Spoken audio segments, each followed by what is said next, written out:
Our next speaker is a teacher from West Point Grey Academy in Vancouver. He loves to teach. He loves the outdoors. His name is Justin.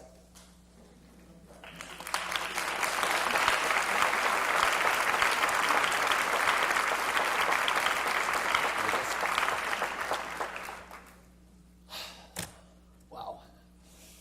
I can see you. I've been having an absolute fabulous time here. If any of you have chatted with me, and most of the presenters have, because I've been running around trying to sponge off of all of you. And I have to say that right now on stage, I have a bit of a confession to make. I'm really pleased to be here. I'm really pleased to be here before you. But right now, my heart's not in it. My heart is right now, with the time difference, it's 3 hours, 3 hours earlier, mid-afternoon in Vancouver. I have a very special group of 30 kids crossing the stage at the Chan Center at UBC, receiving their graduation diplomas. And I have to tell you, I am so proud of them. And, you could just picture the scene. They're in their robes, they're crossing the stage. They have, their parents, their siblings, all the other kids in the school, their favorite teachers, except, and it burns me up that I can't be there, because I worked with these kids over the past 3 years, and I'm so proud of them, and hopefully they'll know that at least I'm thinking of them today, because boy, oh boy. And actually, more than thinking about them, I'm going to talk about them a bit. They're at that moment, that high school graduation, where suddenly you move between being a child to being an adult. Now, yes, there are lots of different moments that end up defining, what is a child, what is an adult, and everything like that. But if you had to point to one specific moment, this one is pretty key. They're no longer children. They've begun to be adults. And there's a transformation that happens there. A lot of it is great. But there's one thing that I'd like to talk about that makes me think perhaps it's not so great. Because adults look at the world differently than children do. Adults see things, interact with the world very differently from what children do. There's an openness. There's a sense of wonderness that children can have. Learning, it's all new to them. And as adults, we become a little more, not to say cynical, not to say closed, but a little more wise, jaded perhaps. But we lose that ability to be astonished. And I'm going to talk about that a bit. And the other thing that's happening as they're crossing this stage, that stage, I'm crossing this stage, is they're being told that they made it. They succeeded. And I don't care how amazingly brilliant, and there are some really amazingly brilliant people in this room here, how amazingly brilliant you were. Every student has their own set of challenges, whether they be academic or social or familial or, whatever. There are specific challenges every kid faces, and my job as a teacher is to try and respond to that. Not every kid is going to be good at everything. And the ones that are good at everything, there's something in there that's going to crack sooner or later because they're putting way too much pressure on themselves. There's this danger of missing out as a teacher on some need of a child. I have a little confession to make. I have a slight learning disability. And it's not one that any teacher ever told me about, was never addressed, was never responded to. And I only discovered it while I was doing my Bachelor of Education, and we were going through the different possibilities of learning disabilities, and all of a sudden I realized, holy smokes, that's me. And it's not a big one, but it's definitely there. I am dysnumeric. What that means is I have an inability to handle small numbers and little calculations, those easy things that people do so well. I mean, 13 plus 14. 27? Under pressure, it's even worse. So, I mean, if I pick up numbers and try to do it, I have a hard time with it. It means I can't remember telephone numbers. However, once we got through elementary school and into high school, where everyone supposedly knew their times tables, which I still have difficulty with, and you're no longer called to do simple math, I got better. In grade school, in grade 6, I remember we had this teacher who gave me drills, who gave all of us drills, very simple ones. Just stand at the front of the board, say, mental math. I go, 2 plus 3 minus 1 times 2 minus 4 plus 2. How many people followed that? Okay? How many people could have followed that if they tried? I mean, and she'd slow down a bit, I would consistently get 0 out of 0 every single day on all 5 questions she'd ask. I'd get lost 2 or 3 down. You know what? I learned to work with that. I will be dysnumeric for the rest of my life. But I've been a math teacher in grade 5. I've been a math teacher in grade 8. I've tutored calculus. I finished, I've done university level math in an informal way because I have friends who are going through it and I used to help them out with it. I like mathematics. I love physics. Jamie knows, I cornered him last night and we talked science for hours. Okay, well, it seemed like hours to him, but it was exciting for me. The idea is that we all have difficulties, and this was mine, and I tried to figure out ways to get around it. So it was those are the challenges that all of us and all of my students are facing, and it's that winning, that getting through them, that getting past them, that making the mark, which makes me so proud of them right now. And I'll talk about one particular challenge in a bit, but I want to get back to the topic of Jamie, actually. Great. Now, the idea is, this is not a time for specialists anymore. I mean, all we have to do is look at the internet. I mean, the challenge of a teacher to assign a project on, tell me about the Panama Canal. Well, the student will simply go online, find a couple of web pages all about the Panama Canal, choose, cut and paste, put it into an essay, hand it in. And there are, probably 250 web pages out there on the Panama Canal, or with information on it, from every encyclopedia to, Joe Panama's homepage, whatever.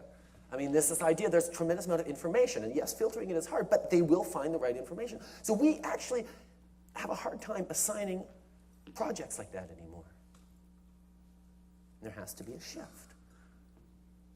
A shift to an ability to process information, to take in knowledge from a variety of different sources and try to make sense of it. I mean, Trent Lott on the board there earlier today talking about, I'm glad I don't need to know physics, saying, I want my physicists to know physics, but, I'm just running a country. I don't need to know about, science stuff. I've got science advisors for that. Come on. The idea that, you can sort of close yourself off to a whole realm of human knowledge just because, you don't think it's going to be perfectly useful to you. Well, you know what? Maybe he's right.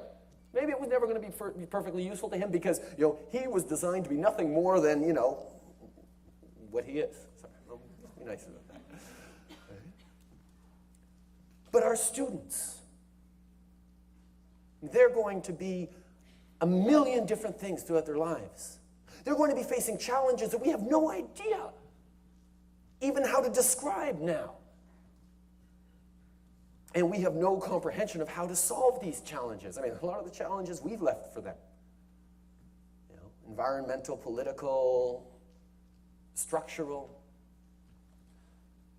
If we're going to give them the tools, we have to give them the ability to think. Information is out there. It's not about teaching facts anymore. We get back to Jamie. In a conversation with him, astrophysicist that he is, I was asking him about far-range telescopes, and he told me that there's a software out there now that is designed to filter out the noise of far-off space and pick out which are distant stars or quasars or specks of matter from the background radiation and interference. And astrophysicists came up with this way of doing it. And now it's being used for mammograms. And to use this to filter out what is just background tissue and pinpoint what is actually a cyst, you can now figure out 2 or 3 months earlier that there is a cyst in there than we could with any other technique. Now, don't go running off and telling me, oh, there's this great new invention. He told me, okay, and I don't even know if I'm quoting him right, but this idea that somewhere an astrophysicist and a doctor were talking and traded this idea. I mean, that is what we need. We need people who can think broadly. And that's what this conference is about. Here in this conference, we're watching so many experts. And I'm sitting here, and taking notes, listening, focusing, going to ask questions afterwards. I was like that as a student too, a little bit of a keener sometimes, because I need to know. And, I'm so happy to be here. And, this talk, whatever, I'm just sharing with you guys what I think about this, because it's so good. I mean, I can't wait to get back to my students on Monday and, tell them some of the stuff I heard here. Share with them some of the amazing things that we've seen. This is the kind of thing we need. We need more of it. We need bigger rooms. We need lower prices. We need more kids. Okay? But this is a wonderful start. I mean, this idea of open exchange. I have this one student. We'll call him Andy. He's had tough time. And the knowledge that he's crossing a stage right now to get his diploma is so happy for him. We've worked really hard. He was having a lot of trouble in English class, so they pulled him out, and actually I worked with him in a small group, some people who were really having trouble. And we were basically working for the exam, the provincial exam that, so many provinces in their wise ways decide to apply to students, but that's a whole other discussion that we won't deal with right now. So we're preparing them for this provincial exam. And we write a whole bunch of mock exams. And they have, language sections and poetry sections and essay sections and short story sections and nonfiction. So all these different parts to it. And basically what I wanted to do was have him do as many as we could from all the last years, every exam. So when we get to it, he'd be familiar with it. And we could sort of train him on, responding and thinking and see where his weaknesses are. Well, first couple of ones we saw right away where his weaknesses was in the essays. So we spent 2 months working on essays, writing. And, regularly I'd have him do an exam and, take down the marks. 2 weeks ago, Andy and I sit down and we're looking over all the results of his exams in the different sections. And, I say, yeah, you've been doing well in this and that, and, you're doing well you've done pretty well in poetry. Wait a second. And I leaf through. Now, Andy has ADHD, which is a very trendy disease in schools these days. It's attention deficit hyperactive disorder, for which, a lot of pills get prescribed. Issues with being hyperactive. Anyway, we won't even go into my own personal experience, but I know I was never diagnosed, but it seems to be and there are a lot of kids who really need the help, and it's a wonderful support to be identified. It's a little often it's a bit of a scapegoat. But Andy, in any case, really has difficulty focusing, difficulty staying, on task, and difficulty processing complex sentences, long complex sentences. I look through the poetry sections. He gets 19 out of 20. 20 out of 20, 18 out of 20, 19 out of 20. I say, Andy, you like that poetry stuff? No, I hate it. What do you mean you hate it? Well, everyone hates poetry. It's tough, all the kids in class are complaining about it. I don't like poetry that much. Look at what you're doing on that section. And we looked at it, and he's like, oh, well, I guess they were just easy poems. No, these were hard poems. And we talked about it. And all of a sudden, I realized why he gets it. Poetry is small, discrete, compact verses, just filled with meaning. And it isn't that he's any less smart than anyone else. It's just you put it to him in a tight, intense little package that he can focus on and pull away from. Wow. He gets it. He gets it better than most of the other kids in the class who are doing really well in English. And it's those little victories, those differences, that make me love being a teacher. Every day, every single day, push my kids to challenge themselves, to find out where their strengths are, to find out where their weaknesses are, and to learn, to push learning, to keep learning. This is a skill that every one of us here has learned, presenter and attendee. If you weren't taught how to learn, if you didn't have some great teachers, if you weren't made able to process things that you'd never encountered before, you wouldn't be here right now. You would be off working in your own little discipline, focusing on what you need to do to get through, to get by. So why isn't everyone teaching this way? Why isn't there such a focus on thinking, on challenging, on teaching how to learn, teaching how to ask questions? I mean, questioning is a skill that's not taught anymore. I mean, what would happen? Neil Postman brings this up. What would happen if, when a teacher says, well, this is the definition, a student says, whose definition? Whose history? Why are you teaching me this? What decisions go into what you teach me and what you don't teach me? Why does a textbook say this? I mean, there's a lot of it coming. People are changing. But the fact of the matter is that thinking, real, rational, critical thought is deeply and fundamentally subversive. And that's what we need to teach. We need to bring a generation, this generation that's whizzes on computers. God, I see it every day and I'm blown away. I'm pretty close to that generation too. I'm only 29, but they've flown past me. They're so good, so quick, so on. I can't teach them anything about computers,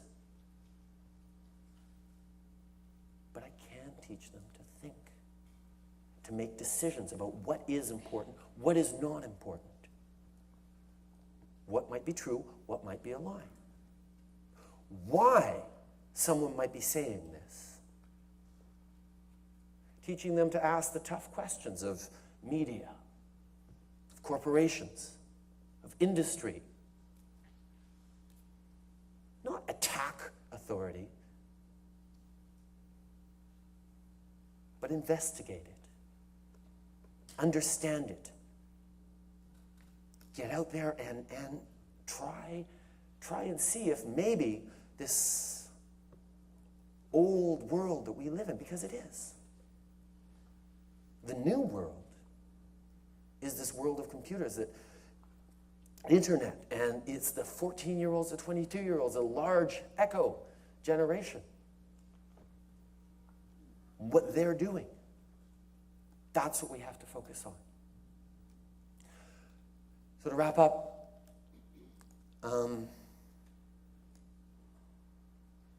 was just thinking about what I see every day in my students' faces. What I need to see, what I like to see, what I want to see all the time. Is the realization that there are things in the world that astonish us. To remember, and this is something we all need to remember, the value of having a sense of wonder that we must never lose. And to close off with a bit from Shakespeare, from The Tempest, Miranda. It's a well-known line, but the reply is not necessarily known. Miranda says, "Oh, brave new world that has such people as these." And Prospero replies, "'Tis to thee," speaking to his daughter, saying that he's seen it all. That thought is what IdeaCity fights against. That thought is what we all have to fight against, that there is lots new under the sun,